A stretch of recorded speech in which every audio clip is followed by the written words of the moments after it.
Assalamualaikum warahmatullahi wabarakatuh. Berjumpa lagi bersama saya Mubarakul Hasan dan tentunya hanya di acara Kuliah Ramadan.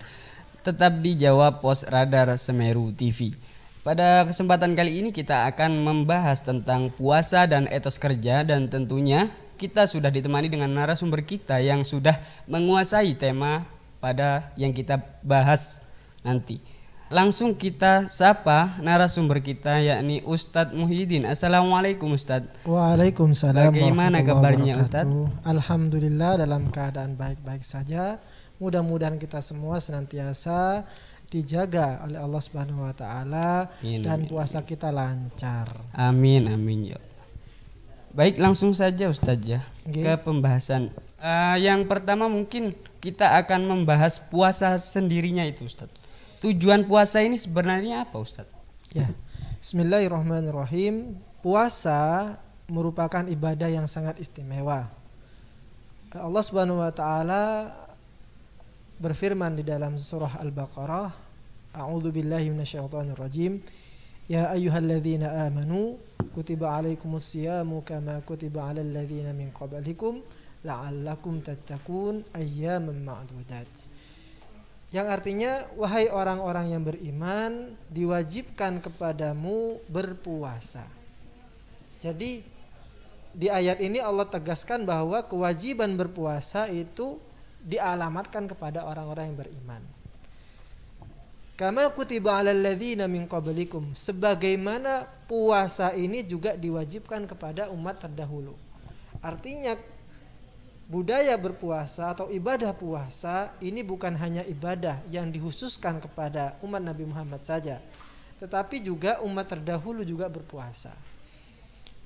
Fungsinya apa atau tujuannya apa? La'allakum tattaqun, supaya kita menjadi orang yang bertakwa. Ataupun kita sudah bertakwa, maka dengan berpuasa ini tingkat ketakwaan kita menjadi meningkat. La'allakum tattaqun, agar lebih sempurna. Akan lebih sempurna takwa kita. Di dalam kesempatan yang lain Allah menjelaskan kriteria ataupun ciri-ciri orang yang bertakwa. Dzalikal kitabu la raiba fihi hudan lil muttaqin, bahwa Al-Qur'an itu sebagai petunjuk bagi orang-orang yang bertakwa. Kemudian Allah sebutkan di sini karakteristik, ciri-ciri orang yang bertakwa. Alladzina yu'minuna bil ghaibi wa yuqimunas salata wa yu'tunaz zakata wa hum bil akhirati hum yu'minun. Bahwa orang yang bertakwa itu adalah orang yang beriman kepada hal-hal yang gaib, beriman kepada Allah, beriman kepada malaikat Allah, beriman kepada jin, kepada kitab-kitab Allah, dan begitu seterusnya. Ini adalah dimensi i'tiqad, dimensi keimanan. Artinya dimensi yang muncul dari hati kemudian diimani. Kemudian ada lagi dimensi yang kedua, yaitu wa yuqimunas shalah, orang yang mendirikan salat. Ini gambaran dari dimensi amali, dimensi perbuatan-perbuatan yang zahir, yang tampak oleh mata. Kalau i'tiqad tadi tidak tampak, saya tidak bisa melihat bahwa di dalam hati sampean sekarang ada apa, tidak bisa kita lihat, karena itu adalah dimensi i'tiqadi, dimensi yang ada di dalam batin kita. Tapi yang tampak itu adalah dimensi zahir kita, yaitu salat, kemudian wa yu'tunaz zakah, membayar zakat. Kita membayar zakat, ini adalah dimensi yang tampak. Wa hum bil akhirati hum yuqinun, kepada akhirat mereka itu beriman. Singkatnya bahwa takwa itu memiliki dua dimensi, dimensi yang sifatnya itu i'tiqadi dan dimensi yang sifatnya amali. Dengan berpuasa itu diharapkan dua dimensi ini saling meningkat. Orang berpuasa adalah ibadah yang mungkin orang tidak mengetahuinya. Maksud saya seperti ini. Orang sholat itu bisa diketahui dengan cara melihat. Jadi saya tahu bahwa Anda sedang sholat sekarang, takbiratul ihram dan seterusnya. Tapi orang berpuasa tidak tahu kita.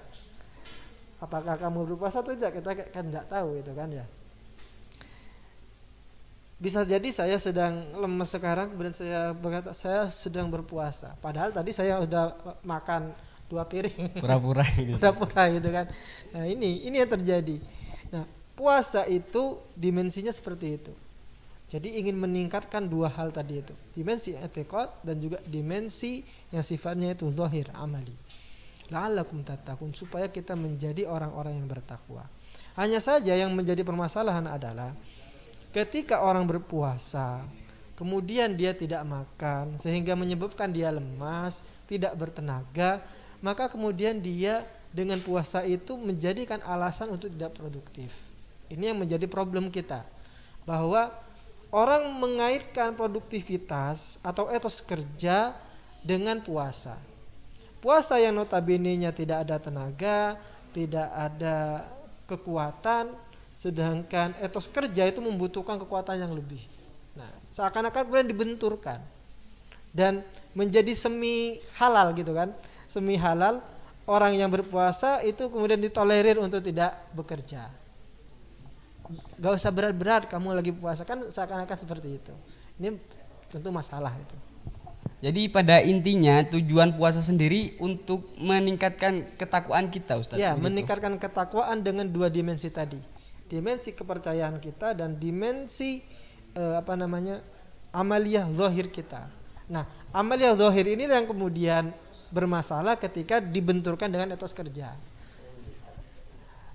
Dan yang kedua tentang korelasi puasa dan etos sendiri itu, Ustaz. Etos kerja tersendiri itu. Apa korelasinya, Ustaz? Ya, seperti yang kita katakan tadi, puasa itu identik dengan tidak ada tenaga.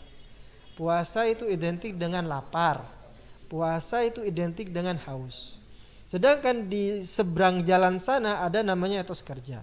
Etos kerja itu adalah semangat bekerja yang energik, yang membutuhkan kekuatan yang amat lebih. Nah, makanya kemudian orang yang bekerja lebih itu membutuhkan tenaga lebih. Permasalahannya adalah kita dituntut untuk produktif, etos kerjanya tinggi, tapi lemas, tidak ada tenaga karena puasa gitu loh. Akhirnya kemudian itu menjadi menjadi pembenaran. Ya udah apa-apalah kamu sedang puasa, kamu masuknya sampai jam 12 saja. Padahal setiap harinya ketika selain bulan Ramadan itu masuknya sampai jam 3. Dan kita lihat banyak itu substansi atau instansi ataupun perusahaan-perusahaan ketika Ramadan justru kemudian mengurangi jam kerja atas dasar itu. Kan ada kata-kata, saya pernah mendengar gini, Ustadz, bahwa orang yang berpuasa itu tidurnya ibadah. Jika dikaitkan dengan pembahasan kita kali ini itu bagaimana, Ustaz? Ya, memang ada redaksi yang menyatakan seperti ini. Naumu as-shaimi ibadatun. Tidurnya orang yang berpuasa itu dinilai ibadah. Itu tidurnya saja menilai ibadah, apalagi kemudian dia bergerak, beraktivitas. Kemudian orang banyak memahami bahwa ya wes, kalau ibadahnya itu atau tidurnya itu dinilai ibadah, ya wes saya lebih memilih ibadah tidur saja gitu. Karena enak gitu kan, kita habis sahur, habis itu salat subuh, tidur, nanti bangunnya menjelang duhur atau mungkin menjelang asar, jadi jam 2 gitu kan, duhur, bangun, asar, ngabuburit, habis itu buka, karena enak gitu kan, enggak terasa seperti itu. Padahal kalau kita lihat redaksi ini, naumu shaimi ibadah, para ulama banyak berkomentar bahwa ini bukanlah hadis. Ini bukanlah hadis yang kemudian kita sandarkan kepada Rasulullah ataupun kepada para sahabat.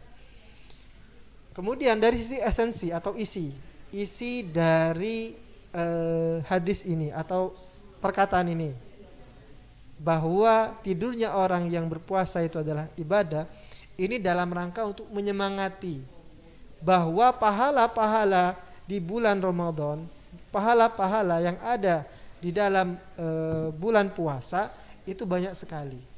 Jangankan pahala yang sifatnya itu aktivitas, membaca Al-Quran, sholat dan begitu seterusnya.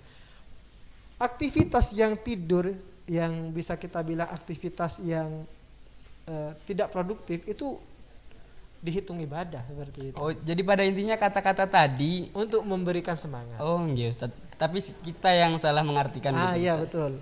Tidur kemudian saja menjadikan tidur itu sebagai satu-satunya ibadah. Tidur saja mendapatkan pahala, apalagi lebih produktif. Lebih produktif, gitu. ya. Ya. Ya, selanjutnya kita akan menanyakan, benarkah puasa itu sendiri mengurangi semangat kita untuk lebih produktif, Ustaz? Ya, ini problem yang kita temukan di lapangan. Jadi orang banyak menjadikan dalih puasa itu menjadi tidak lebih produktif dengan diembel-embeli sama perkataan tadi itu, naumus shaimi ibadah. Nah, ini menjadi permasalahan.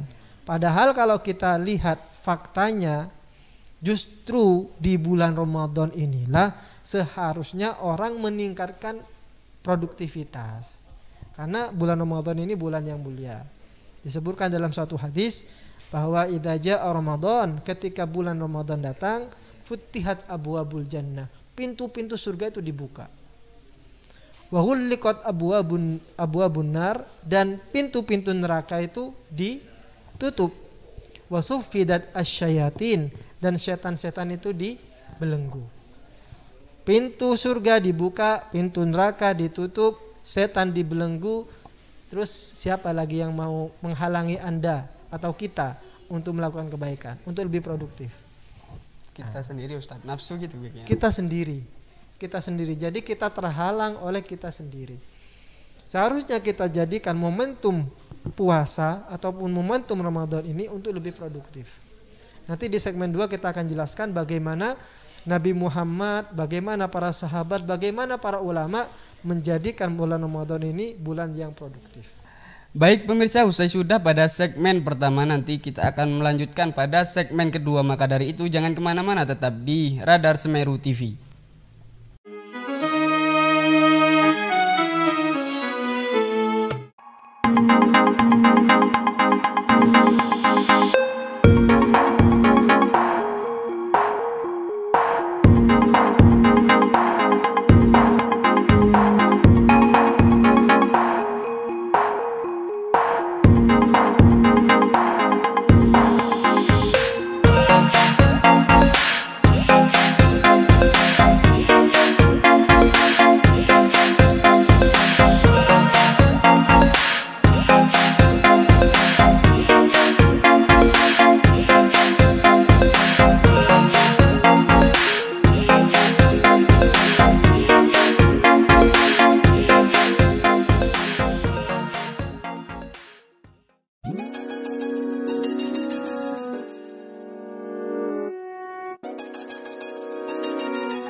Setiap umat muslim di dunia pasti memiliki keinginan mengunjungi Baitullah dalam perjalanan haji atau umroh.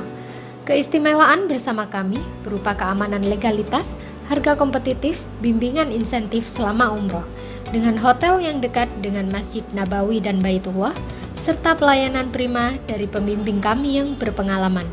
Mekanisme pendaftaran calon jamaah, pilih tanggal keberangkatan dan paket umroh atau haji yang diinginkan, mengisi formulir pendaftaran umroh atau haji, menyerahkan dokumen persyaratan paspor, pas foto 4x6 sebanyak 10 lembar, KTP, KK, surat nikah, dan akta asli. Mari umroh bersama SHB An-Namiro.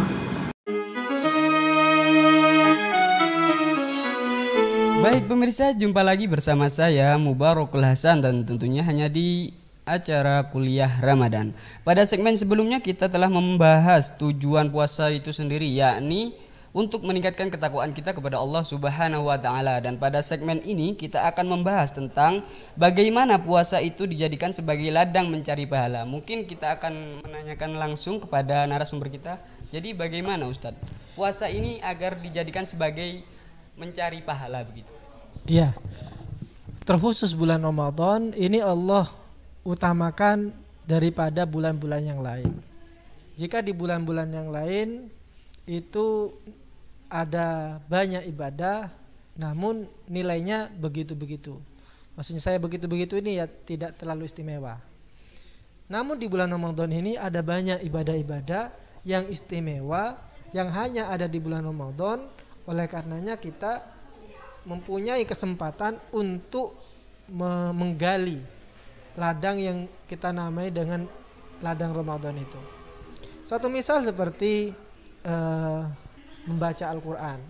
Membaca Al-Quran ini di bulan Ramadan ini pahalanya lebih besar daripada di bulan-bulan yang lainnya. Apalagi semangat untuk membaca Al-Quran di bulan Ramadan ini berlipat ganda, dibantu dengan semangat-semangat orang lain.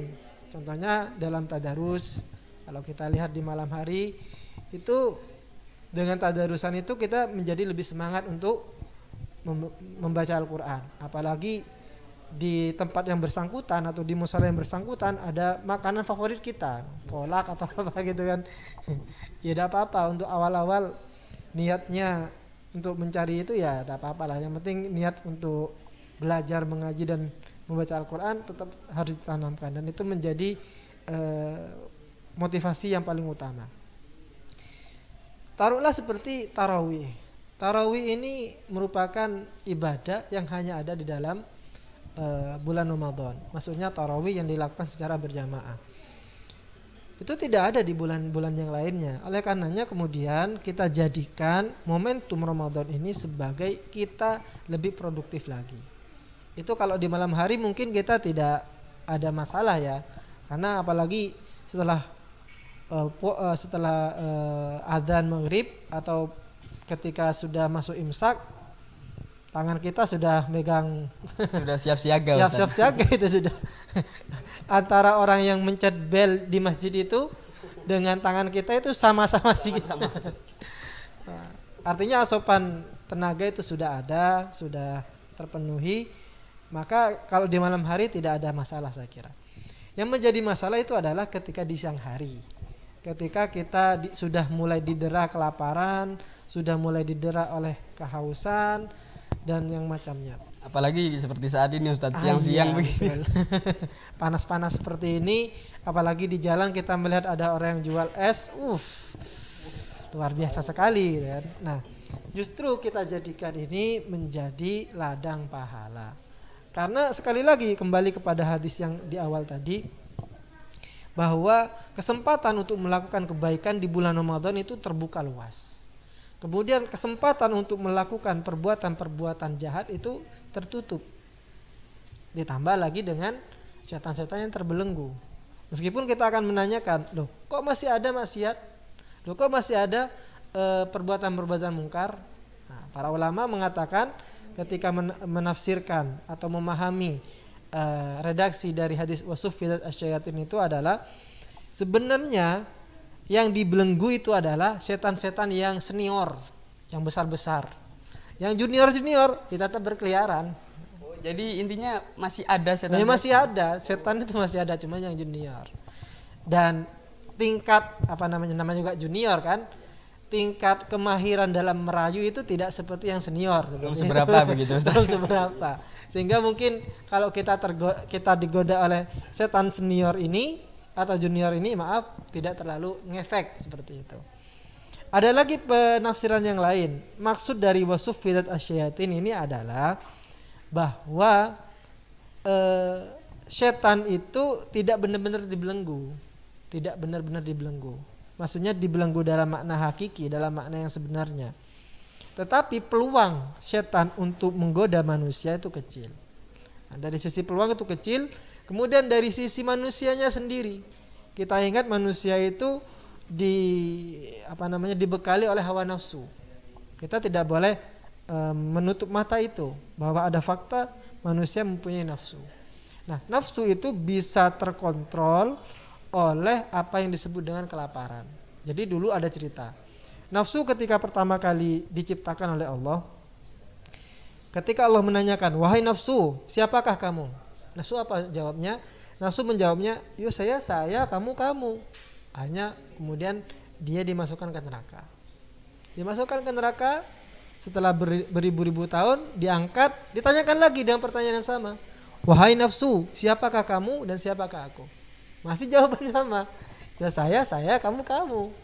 Baru setelah nafsu itu dimasukkan ke dalam neraka tanpa makanan di situ, dibuatnya lapar, dibuatnya haus, maka kemudian setelah nafsu itu diangkat, maka kemudian Allah menanyakan dengan pertanyaan sama, wahai nafsu, siapakah kamu, siapakah saya?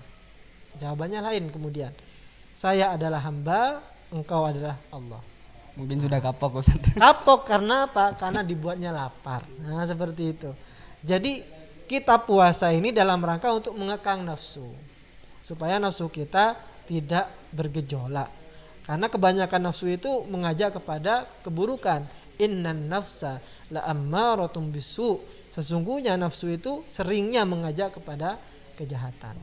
Jadi intinya bukan untuk dijadikan suatu alasan saat kita puasa untuk bermalas-malasan begitu. Betul. Ustaz? Jangan jadikan puasa itu sebagai alasan kita bermalas-malasan. Justru sebaliknya, jadikan puasa ini menjadi kita lebih produktif. Baik, untuk pertanyaan selanjutnya dari saya, ini bagaimana Ustadz? Bagaimana tentang Nabi dan ulama terdahulu menambah etos kerja dalam berpuasa? Ya, kita dalam beragama ini kan mengikuti model.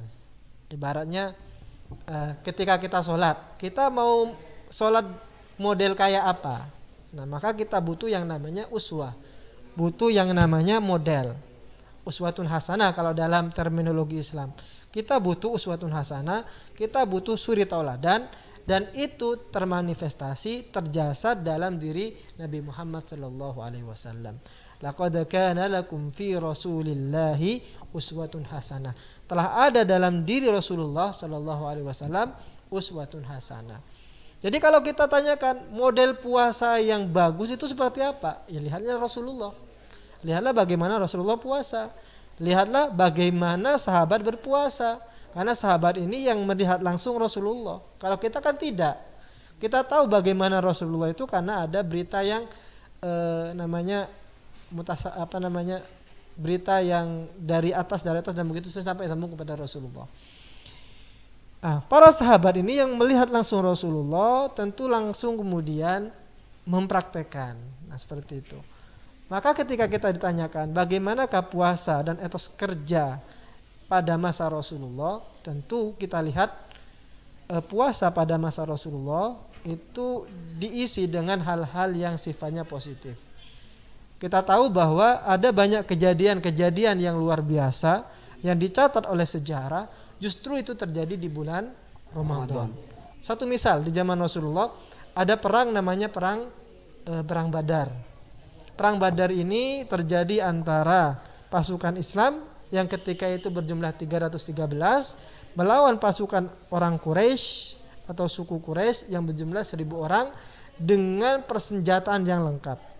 Orang Islam senjatanya ya iman saja gitu kan, dan beberapa senjata yang mungkin kurang secanggih punyanya orang Quraisy. Dan itu terjadi di bulan puasa. Kalau kemudian para sahabat ketika itu berdalih, wah puasa rek males, gak jadi perang Badar. Gak jadi perang Badar. Ada lagi kejadian seperti Fathu Makkah. Fathu Makkah itu adalah pembebasan kota Makkah. Kota Makkah yang dulunya dikuasai oleh orang-orang Quraisy, di mana di Ka'bah itu terdiri dari 360 kalau tidak salah, 360 berhala-berhala mulai dari yang kecil sampai yang besar itu ada di sana.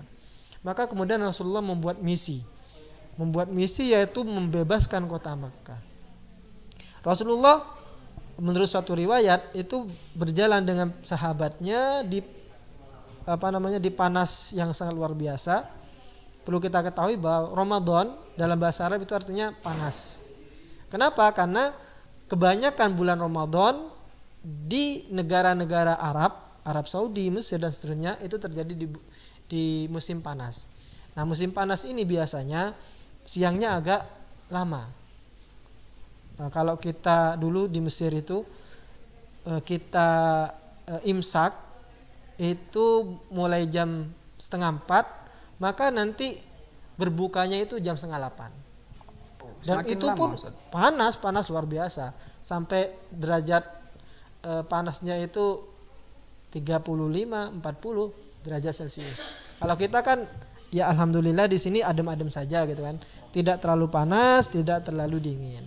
Dan kombinasi harinya antara siang dengan malam itu relatif lebih seimbang. 12 jam. Jadi lebih ringan seperti itu. Bayangkan ketika itu musim ya seperti itu, panas dalam keadaan berpuasa, namun semangatnya malah berlipat ganda. Sehingga Allah kemudian menghadiahkan kemenangan dalam Fathu Makkah.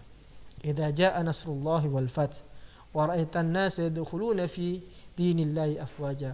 Maka kamu akan melihat, kata Allah kepada Rasulullah, kamu akan melihat orang-orang akan berbondong-bondong masuk Islam. Fasabbih bihamdi rabbika wastaghfir innahu kana tawwaba. Baik pemirsa, mungkin itu saja yang dapat kita bahas pada episode kali ini. Mungkin ada pesan dan kesan yang disampaikan kepada pemirsa, Ustaz? Ya, sekali lagi kita ingin menekankan bahwa Ramadan ini sebagai momentum kita untuk menggali produktivitas yang kita punya. Jadi yang kebetulan bergerak dalam bidang bisnis, maka di bulan Ramadan ini marilah kita perbanyak bisnis kita, tingkatkan produktivitas kita. Pun juga sama di dalam beribadah, yang awalnya kita membaca Al-Quran biasanya itu cuma 1 juz, maka di dalam bulan Ramadan ini ditambahkan lagi. Dan itu menjadi kebudayaan, menjadi kebiasaan para ulama terlebih dahulu.